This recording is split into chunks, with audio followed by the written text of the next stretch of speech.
Niemand hat die Absicht, eine Maus zu erwischen. Imagine being so desperate for freedom that you risk everything, your job, your family, your life, and hijack a train. Not to rob it, but to ride it straight through the Iron Curtain. This isn't a Hollywood script, it's real. In December 1961, East German train driver Harry Deterling made a decision that would echo through history. He drove without permission a train into West Berlin, through the last tracks that the GDR at this time hadn't closed. But to understand Harry's choice, you have to understand the world he lived in.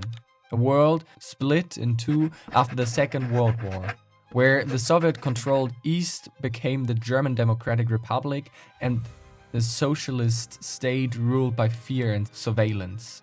When thousands began fleeing to the West, the regime responded with concrete and barbed wire.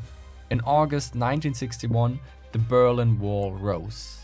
Yet, even walls cannot stop those who refuse to live without freedom.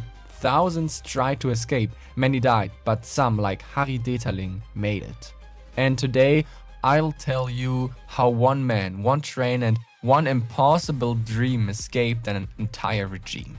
Our story centers on Harry Deterling, a 27-year-old East German locomotive engineer who was married with 4 children.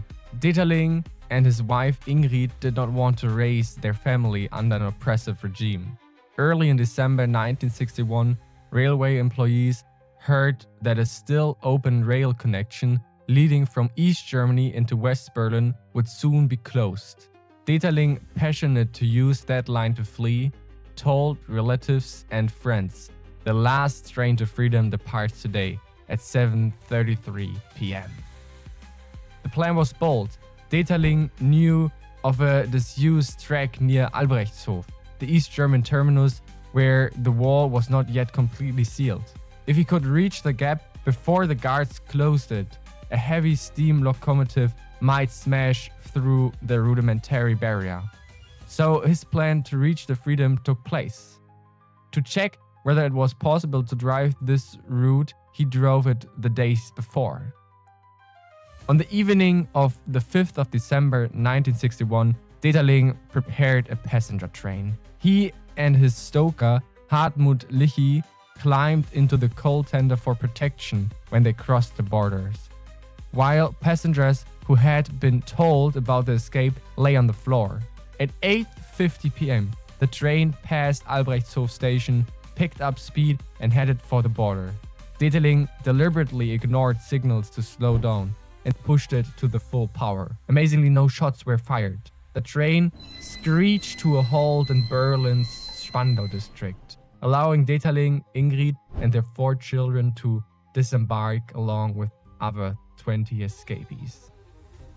7 passengers chose to return to East Germany on their own. The East German authorities were humiliated. The next day, they tore up the rails at Albrechtshof and sealed the gap permanently. No other train would ever break through the Berlin Wall. This daring flight quickly became known as the last train to freedom. Deterling's escape carried immense symbolic weight. It showed that ordinary East Germans were willing to risk everything to reach freedom. The West German press portrayed Deterling as a hero, while East German media condemned him as a traitor. The escape also highlighted the importance of family ties. Deterling's priority was to take his wife and children to freedom.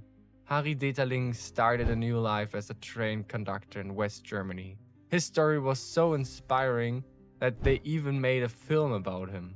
Many people in the West sympathized with him, and he received generous donations, among other things. The story of the last train to freedom shows how ordinary people used extraordinary courage to defy the wall.